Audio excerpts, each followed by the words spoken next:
As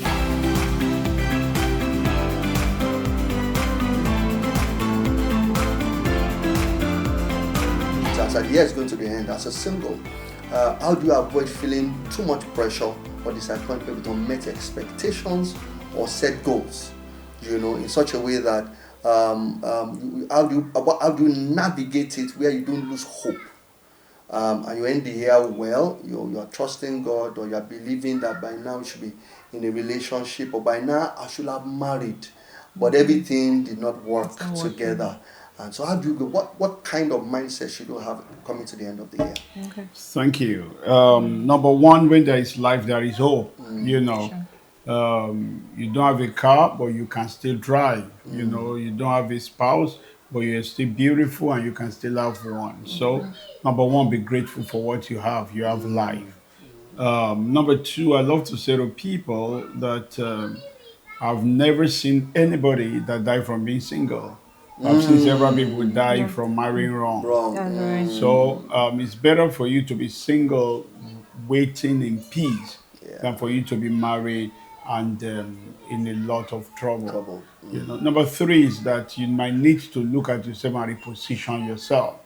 I told somebody, she said to me, 3 people had worked out on her life and she does not know what she's doing wrong. Yeah. I said, me as a pastor, one of the things I've learned is that my best friend is somebody leaving my church. I want to call them to a meeting and ask them, what did we do wrong? So that we can prevent other people from leaving. So I said, if I'm you, I will take my 3 exits to lunch and find out what do I need to change. So reposition might be the third one.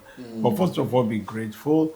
Number two, be mindful of the fact that being single, it's still a blessing because you are single, you can still make the right choice. You are not married the wrong relationship. And it's also be grateful, be mindful, and above all, reposition yourself. Yeah. I'm going to say that be intentional about not being bitter.